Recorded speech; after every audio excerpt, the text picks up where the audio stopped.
Halo semuanya, selamat datang di podcast History Talks, tempat kita membahas sejarah dunia secara santai tapi tetap informatif. Oke, episode kali ini kita bahas salah satu peristiwa paling dahsyat dalam sejarah yaitu Perang Dunia Kedua. Nah, di sini izinkan saya untuk memperkenalkan diri terlebih dahulu. Perkenalkan, nama saya Fiona dan rekan saya Hoiri yang akan mendampingi saya. Dan kita berdua sudah mengundang rekan-rekan yang mungkin memang tahu seputar tentang Perang Dunia Kedua ini. Halo semuanya, perkenalkan nama saya Jessica Ramadhani. Halo, saya Muhammad Haidar Fadila. Perkenalkan, nama saya Dimas Oktavian. Halo semuanya, perkenalkan nama saya Fikri Kurniawan dan satu lagi rekan kita bernama Dodi Madifa Ferdiansyah. Oke, selamat menyaksikan. Nah iya, konflik yang berlangsung pada tahun 1939 sampai dengan 1945 ini gak cuman perang biasa. Ini adalah perang global yang melibatkan lebih dari 30 negara, mempengaruhi jutaan nyawa, dan akhirnya mengubah tatanan dunia seperti yang kita kenal sekarang. Jadi, kita bakal bahas mulai dari latar belakangnya, jalannya perang, sampai dampaknya ya guys ya. Oke, sebelum kita bahas inti perangnya, mari kita lihat latar belakangnya dulu nih. Apa aja sih faktor yang bikin dunia akhirnya masuk ke perang sebesar ini? Kalau kita lihat ke belakang, Perang Dunia Kedua nggak muncul tiba-tiba kan? Banyak yang bilang kalau ini sebenarnya lanjutan dari Perang Dunia ke-1. Setelah Perang Dunia ke-1 selesai pada tahun 1918, negara-negara pemenang, terutama Inggris dan Prancis, memberlakukan perjanjian Versailles, yaitu Jerman dihukum berat banget, mulai dari harus membayar ganti rugi yang sangat besar, kehilangan wilayah strategi seperti Alsace-Lorraine, sampai militernya dibatasi. Akibatnya Jerman jadi dendam, ditambah lagi selama depresi besar tahun 1930-an, ekonomi dunia runtuh, pengangguran merajalela, dan banyak negara kehilangan stabilitas. Di Jerman, situasi ini dimanfaatkan oleh Adolf Hitler dan partainya Nazi untuk mengambil alih kekuasaan dengan janji mengembalikan kejayaan Jerman.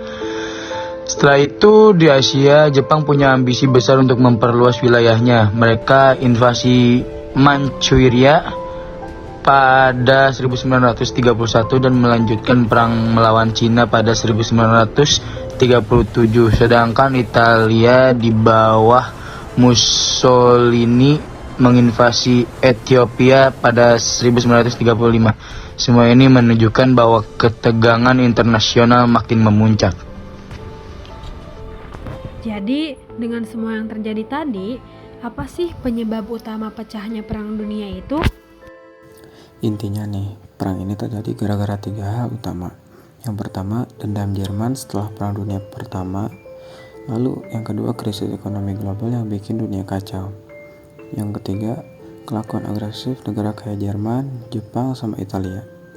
Contohnya, Hitler ngelanggar perjanjian Versailles dengan membangun lagi militer Jerman, ngegabungin Austria, sama ngerebut wilayah Sudetenland di Cekoslowakia.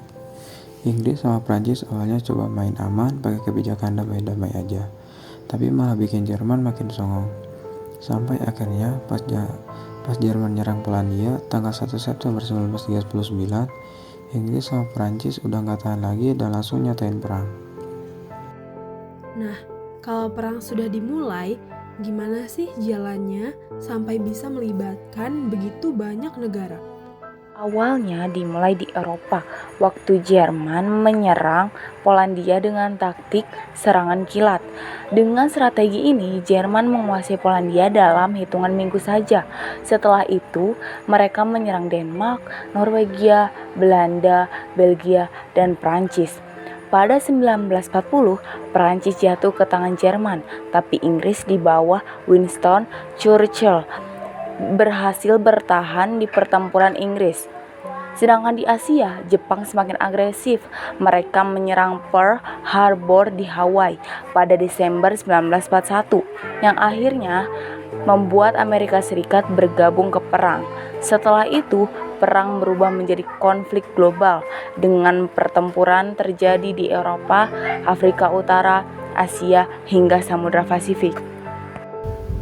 Kalau Uni Soviet dan Amerika Serikat disebut jadi kunci kemenangan sekutu, perannya kayak gimana sih?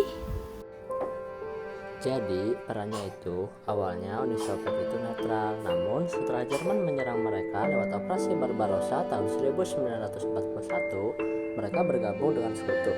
Mereka berhasil menghentikan Jerman di pertempuran Stalingrad tahun 1942 sampai 1943 yang menjadi titik balik di front timur. Sementara Amerika Serikat masuk perang setelah Pearl Harbor. Mereka membawa kekuatan ekonomi dan teknologi besar, seperti mengirimkan pasokan senjata untuk sekutu, menyimpan pendaratan di Normandia lewat operasi The Die pada 1944, dan memenangkan banyak pertempuran di Pasifik melawan Jepang. Kenapa akhirnya Amerika memilih melanjutkan bom atom di Jepang? Kan korban jiwanya pasti besar banget kan? Jadi pada waktu itu, Jepang nggak mau menyerah meskipun mereka sudah kalah di banyak pertempuran yang besar. Amerika memprediksi kalau invasi langsung ke Jepang bakal memakan jutaan nyawa. Karena itulah, mereka pakai bom atom di Hiroshima pada 6 Agustus 1945 dan Nagasaki pada 9 Agustus 1945 untuk memaksa Jepang menyerah. Korban yang tewas memanglah sangat banyak, ratusan ribu jiwa. Tapi langkah ini diambil supaya perang bisa cepat selesai. Terakhir nih, apa aja dampak Perang Dunia Kedua untuk dunia secara keseluruhan? Perang Dunia Kedua adalah tragedi besar dengan lebih dari 70 juta korban jiwa.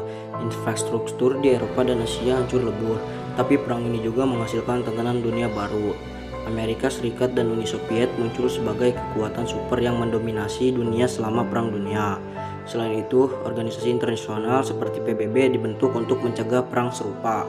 Perang ini juga jadi awal dari dekolonisasi, termasuk kemerdekaan Indonesia tahun 1945. Dan jangan lupa, Holocaust mengajarkan dunia betapa pentingnya melawan genosida dan diskriminasi.